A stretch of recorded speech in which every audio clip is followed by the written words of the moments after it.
صورتحال سقوط بغداد اور سقوط ڈھاکہ کے خون آشام قصوں سے کچھ زیادہ مختلف نہیں ہے۔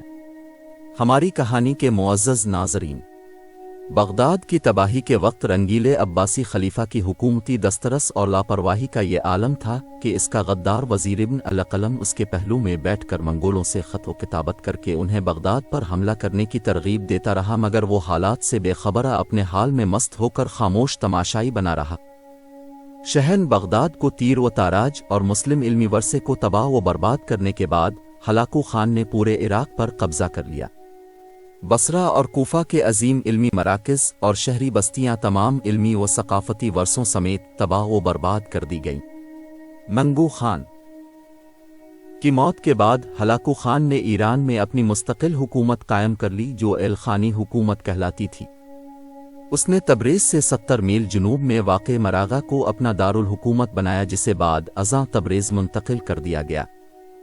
ہلاکو نے امت مسلمہ سے بغض رکھنے والے یورپ کی تائید اور اپنی مملکت کے آرمینی اور گرجستانی باشندوں کی مدد سے اسلامی ملک شام پر حملہ کر دیا۔ منگول فوجیں نصیبین، رہا اور ہرن کے شہروں کو تباہی سے ہمکنار کرتے ہوئی حلب تک پہنچ گئیں۔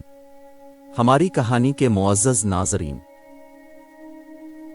زائد مردوں کے وحشیانہ قتل عام کے بعد ہزاروں مجبور عورتوں اور معصوم بچوں کو غلام بنا لیا گیا۔ منگول فوجیں اسی طرح بے دریغ قتل و غارت کرتی اور تباہی و بربادی پھیلاتی ہوئی فلسطین پہنچ گئیں، جہاں ناصرہ کے جنوب میں عین جالوت کے مقام پر مصر کے مسلم جوان مرد مملوکوں نے ایک خون ریز جنگ میں ان کو شکست فاش دے کر پورے شام سے باہر نکال دیا، اور اس طرح مصر منگول بھیڑیوں کے ہاتھوں تباہی سے بچ گیا۔ ہلاکو کے بعد اس کا بیٹا اباقا خان تخت نشین ہوا۔ اس نے بھی اپنے باپ کی اسلام دشمن حکمت عملی جاری رکھی۔ پوپا روم اور یورپ کے حکمرانوں سے قریبی تعلقات قائم کیے اور عیسائیوں کو بیت المقدس پر قبضہ کرنے کے لیے آمادہ کیا۔ سیاست اور صاحبان اقتدار کے حوالے سے میرا تلخ مگر حق پر مبنی موقف ہے کہ ایوان حکومت تک پہنچنے والے اصحاب سیاست کا کسی دین، مذہب اور مسلک سے کوئی حقیقی تعلق نہیں ہوتا۔ حصول اقتدار اور طوالت اقتدار کے لیے کہیں مذہب و مسلک اور دین و ایمان قربان کر دینا، اور کبھی اپنے ہی پیاروں اور قریبی عزیز و اقارب تک کا قتل و قتال این کامیاب سیاسی حکمت عملی ثابت ہوا ہے۔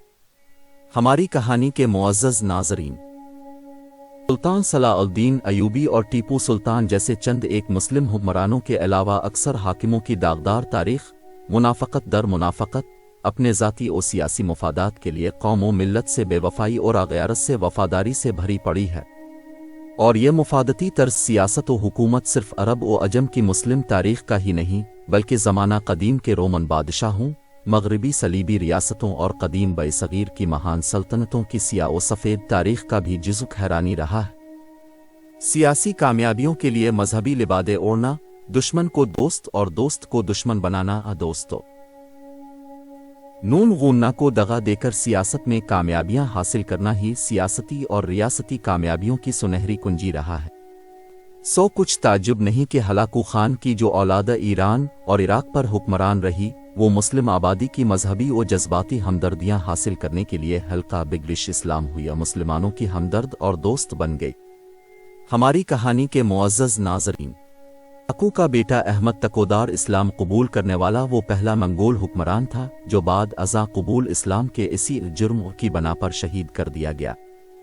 چونکہ چین، منگولیا اور کوریا بدھ مت کے پیروکاروں کی اکثریت تھی، لہٰذا وہاں حکومت کرنے والی اس کی اولاد نے بدھ مت اختیار کیا۔ چنگیز کے سیاسی فہم رکھنے والے بیٹے اوکتائی خان نے اپنی 9 سالہ حکومت میں مسلمانوں سے باقی بھائیوں کی نسبت بہتر سلوک کیا۔ مسجدوں کو دوبارہ تعمیر کرنے کی اجازت دی گئی، اجڑے ہوئے شہروں کو بسایا گیا۔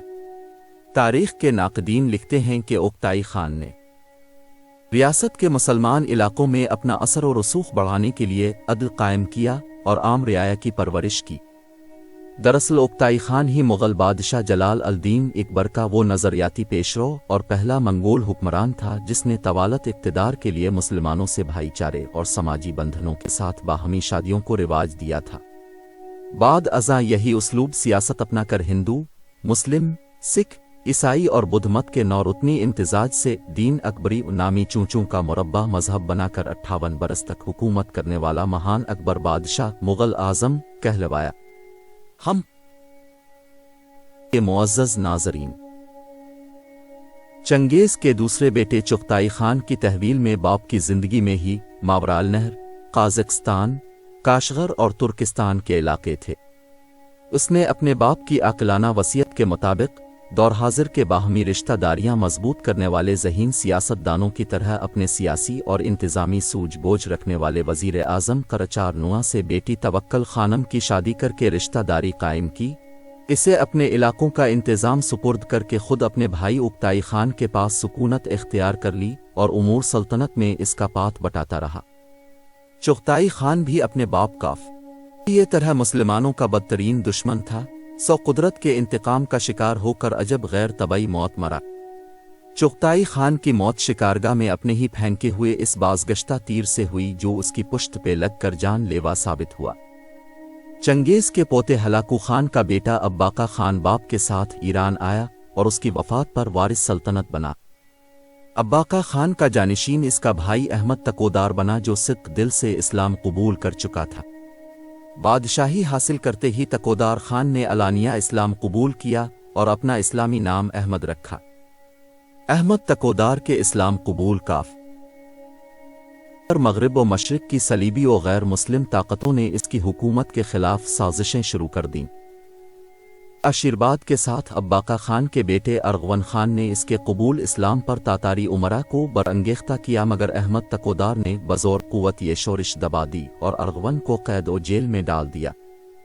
لیکن کچھ مدت بعد یورپی کٹ پتلی تاتاری امراء نے پھر بغاوت کر دی اور ارغون کو قید سے رہا کروا کر بادشاہت سونپ دیا۔ احمد تکودار فرار ہوتے ہوئے گرفتار ہوا اور یوں صرف 2 سال 3 مہینے کی حکومت کے بعد بے دردی کے ساتھ شہید کر دیا گیا۔ ایران کا چھٹا الخانی حکمران ہلاکو خان کا پوتا بیدو خان تھا۔ اس کے پیشرو خاتو خان کو گھونٹ کر قتل کرنے کے بعد باغیوں نے بیدو خان کو تخت نشینی کی دعوت دی، مگر اس کا دوسرا چچیرا بھائی غازان خان جو ارغون خان کا بیٹا اور خاتو خان کا بھتیجا تھا، اس سے مقابلے کے لیے خراسان سے لشکر لے کر چچا کا بدلہ لینے کے لیے میدان میں نکل آیا، لیکن ریاستی امراء کی مداخلت سے دونوں میں ایک عارضی سی صلح ہو گئی۔ کچھ عرصے بعد جب دوبارہ لڑائی شروع ہوئی تو اس کا فیصلہ غازان خان کے حق میں گیا۔ غازان نے اپنے سپہ سالار نوروز کی ایمانی تحریک پر اسلام قبول کر لیا اور اس طرح اسے مسلمانوں کی حمایت حاصل ہو گئی۔ طرفداروں اور حواریوں نے اس کا ساتھ چھوڑ دیا، جس کے بعد اسے قتل کر دیا گیا۔ بعض مورخوں کے نزدیک اس نے بھی اسلام قبول کر لیا تھا اور وہی اس کے خلاف بغاوت اور قتل کا سبب بھی بنا۔ الخانی ایک ایسی منگول خانان سلطنت تھی جس کی بنیاد دراصل خوارزم شاہی مسلم سلطنت پر ایک درندے چنگیز خان کی طوفانی الغار اور وحشیانہ قتل عام کی خونی مہمات پر قائلفم ہوئی تھی۔ تلخ ترین سچ اور شرمناک حقائق یہی ہیں کہ ہلاکو خان کو مسلم ریاستوں پر حملوں کی ترغیب دینے والے بھی امت مسلمہ کے اپنے غدار ہی تھے۔ مقام حیرت ہے کہ شاہی طبیبوں کی طرف سے جنسی تعلقات سے سخت منع کرنے کے باوجود کہ منگول سلطنت کے بانی ضدی چنگیز خان نے نشہ حسن اور جنسی تعلقات کے لیے جان دے دی۔ مقام عبرت ہے کہ ایک عجیب اور پراسرار وصیت کے مطابق اسے صحرا میں کسی نامعلوم مقام پر دفن کیا گیا۔